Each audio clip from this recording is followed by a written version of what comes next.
Bismillahirrahmanirrahim. Baik, kita lanjutkan pada video yang kedua. Tadi sudah sampai pada contoh tabel distribusi frekuensi, khususnya pada ini ya, penentuan frekuensi ini. Misalnya di sini ada dua.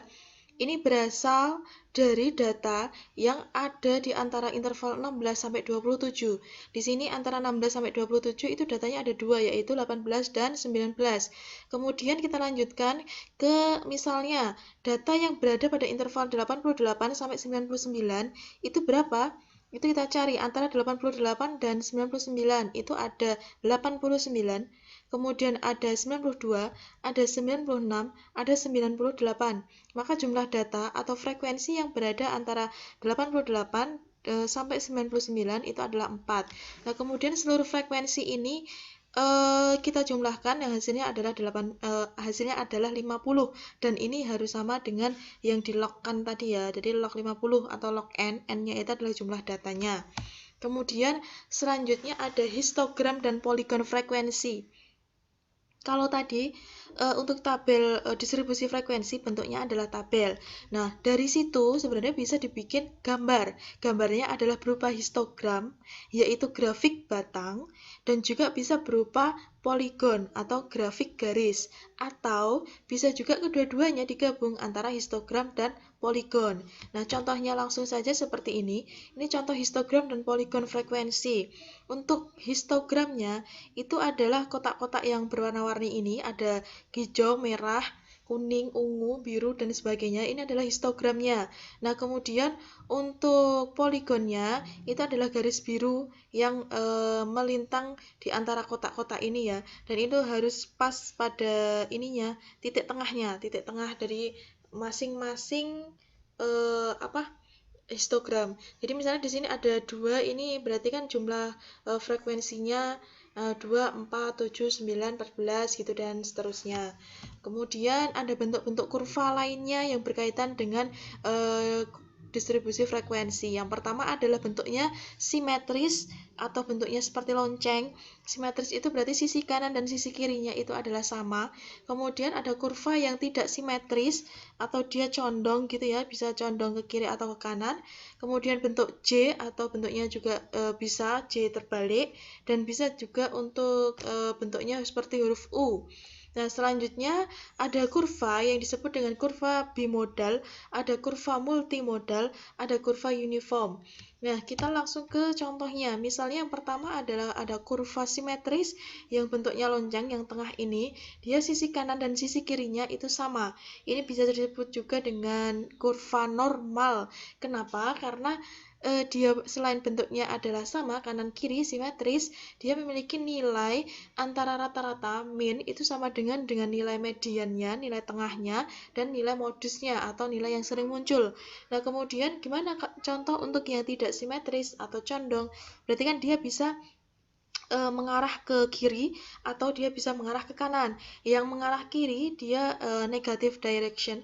Nah, dia memiliki nilai modusnya yang lebih besar dibandingkan dengan nilai median dan minnya. Kemudian untuk yang condong sebelah atau dia ini ya menurun ke bawah sebelah kanan itu memiliki nilai modusnya juga lebih besar, lebih kecil atau frekuensinya tapi dia lebih besar itu dari median dan minnya. Kemudian untuk kurva J atau J terbalik, nah kenapa dia bisa bentuknya bisa huruf J seperti ini atau J terbalik? Ini karena salah satu ujung kurvanya, berarti kalau seperti J ini berarti ujung kurva yang sini ini lebih besar nilainya, nilai frekuensinya dibandingkan ujung kurva yang sini. Nah, begitu juga dengan huruf J yang terbalik ini, berarti nilai ujung kurva yang sebelah sini yang tinggi itu frekuensinya maksimum atau lebih tinggi dibandingkan ujung yang satunya gitu. Nah, bagaimana dengan kurva bentuknya U?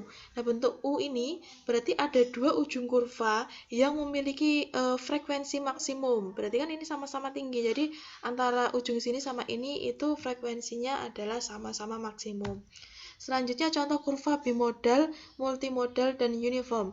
Yang bimodal itu dia memiliki dua nilai yang maksimum, maka ada dua gelombang, ada dua ujungnya ya, sini sama sini. Kemudian multimodal itu memiliki nilai lebih dari dua yang maksimum, karena dia multi itu banyak berarti lebih dari dua. Contohnya adalah kurva yang ini. Kemudian yang kurva uniform dia bentuknya datar atau vertikal.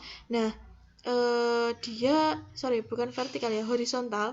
Nah, dia memiliki nilai frekuensi yang sama, maka tidak ada yang lebih tinggi, dia sama rata gitu, mendatar. Oke, selanjutnya kita ke jenis-jenis distribusi frekuensi. Nah, distribusi frekuensi itu paling tidak memiliki 3 jenis. Yang pertama adalah distribusi frekuensi biasa. Distribusi frekuensi biasa itu nanti tabelnya hanya berisikan jumlah frekuensinya saja dari setiap kelompok. Yang kedua adalah distribusi frekuensi relatif. Isinya apa? Itu berisi nilai-nilai hasil bagi antara frekuensi kelas dan jumlah pengamatan yang terkandung dalam kumpulan data. Oke, saya yakin teman-teman kalau hanya membaca pengertiannya masih ngambang ya, belum paham sepenuhnya. Nanti langsung kita terapkan dalam sebuah contoh. Kemudian untuk distribusi frekuensi kumulatif itu berisi namanya juga kumulatif ya. Jadi kumulatif itu hasil penjumlahan semuanya gitu. Jadi nanti kita menghitung jumlah dari semua frekuensi. Nah, untuk yang distribusi frekuensi kumulatif ini memiliki grafik atau kurva. Nah, grafik kurvanya itu bernama Ogif atau kurva Ogif gitu. Selanjutnya, kita langsung ke contoh. Ini adalah contoh distribusi frekuensi biasa. Pada distribusi frekuensi biasa itu hanya berisi jumlah frekuensinya. Nah, di sini frekuensinya misalnya konsumen mie instan. Anak yang mengkonsumsi mie instan yang usianya antara 15 sampai 19 itu ada 9. Kemudian yang usianya 20 sampai 24 itu ada 12. Terus kemudian ada yang usianya 40 sampai 44 tahun itu frekuensinya adalah 3 gitu. Jadi seluruhnya ini ada 50. Nah, ini hanya seperti ini. Ini namanya distribusi frekuensi biasa. Begitu juga dengan pelemparan dadu.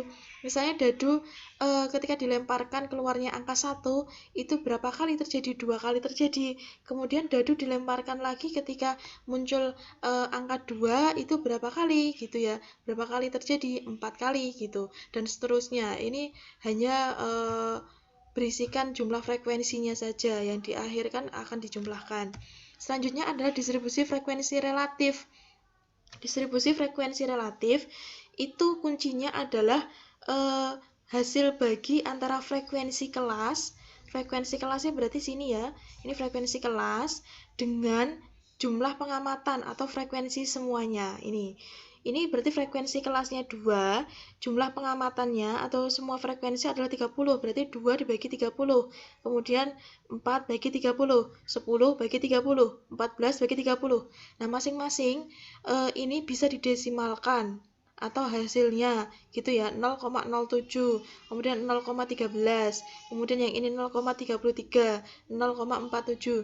Nah, ini kalau dijumlahkan ke bawah hasilnya 1. Begitu juga yang desimalnya ketika dijumlahkan ke bawah hasilnya juga harus 1. Jadi sebelah perbandingan yang sini, bagian perbandingan dengan bagian desimal itu harus memiliki nilai yang sama.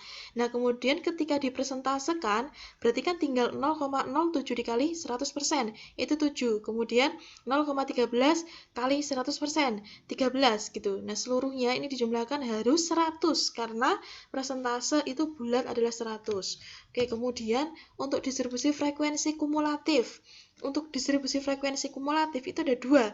Yang pertama, di sini yang saya kasih warna biru, itu distribusi frekuensi kumulatif kurang dari cara menghitungnya adalah namanya kurang dari, berarti di sini kita nulisnya kan datanya ini dimulai dari 140, berarti kita nulisnya adalah tinggi badan yang kurang dari 140, frekuensinya berapa? Nggak ada, ini kan kosong, maka ditulis di sini 0. Kemudian yang tinggi badannya kurang dari 145, berapa frekuensinya? 2. Berarti di sini kita 0 tambah 2. Kenapa 0? Kan di sini sebelumnya ada angka 0. Maka 0 tambah 2. Nah, kemudian untuk tinggi badan yang kurang dari 150. Kurang dari 150 di sini kalau frekuensi lurusnya itu 4, tapi kan yang diminta kurang dari 150, berarti angka 4 dan sebelumnya juga kita tambahkan, berarti sebelum 4 itu ada angka 0, ditambah angka 2, ditambah angka 4, berarti tinggi badan yang kurang dari 150 itu jumlahnya ada 6. Nah, selanjutnya begitu sampai jumlah akhirnya adalah 30. Nah, ini sama dengan jumlah yang sini. Teman-teman bisa jumlahkan 2 tambah 4 tambah 10 tambah 14. Itu jumlahnya akan sama dengan 30 ini. Selanjutnya adalah distribusi kumulatif yang lebih dari. Ini dikasih warna merah ya. Lebih dari. Lebih dari berarti karena di sini tinggi badan yang ada di interval itu maksimal 159, maka itu kita mulai dari yang bawah lebih dari 160 ya, berarti lebih dari ini 159, lebih dari 160 itu 0. Tapi mungkin untuk memudahkan kita juga bisa dari atas. Misalnya ini kan frekuensinya berapa? Yang lebih dari 140 karena minimal di sini 140. Yang lebih dari 140 itu banyak sekali karena sini semua ini adalah lebih dari 140. Maka tinggal menjumlahkan 2 tambah 4 tambah 10 tambah 14. Hasilnya adalah 30. Nah, kemudian lebih dari 145. Lebih dari 145 kita tinggal mengurangi yang 30 ini, kurangi 2. 2 dari mana? Frekuensi ini 2. Frekuensi yang antara tinggi badan 140 sampai 144. Kemudian yang lebih dari 150 berapa? Ya berarti tinggal 30 dikurangi 2 frekuensi yang 2 ini, kemudian dikurangi 4 frekuensi yang sini 4 gitu, dan seterusnya sampai mendapatkan nilai 0 ini. Oke, kemudian kurva Ogive. Nah, kurva Ogive itu dibikin dari ini tadi ya, hasil frekuensi kumulatif kurang dari, ini kan ada 0, 2, 6, 16, 30. Nah, kemudian untuk kumulatif lebih dari juga ada hasilnya. Nah, untuk kumulatif kurang dari dan lebih dari, kemudian bisa dibikin kurva yang namanya adalah kurva Ogive. Untuk yang kumulatif kurang dari itu nanti bentuknya adalah seperti ini, atau kurva Ogive positif mengarah ke kanan atas. Untuk yang kumulatif lebih dari itu bentuknya adalah Ogive negatif mengarah ke kanan bawah. Nah, kedua kurva ini bisa digabungkan menjadi seperti ini. Yang Ogive positif mengarah ke kanan atas, kemudian untuk yang Ogive negatif dia mengarah ke kanan bawah. Nah, keduanya bisa digabungkan. Nah, tadi untuk nilai frekuensinya tinggal naruh di sini 2, 6, 16 gitu kalau pada soal. Tapi ini pada contoh kurvanya adalah 2, 6, 18 dan sebagainya. Gitu, saya kira ini cukup mudah gitu. Silakan dipelajari dan diperdalam. Insya Allah pekan depan kita akan melakukan evaluasi untuk materi distribusi frekuensi. Terima kasih. Wassalamualaikum warahmatullahi wabarakatuh.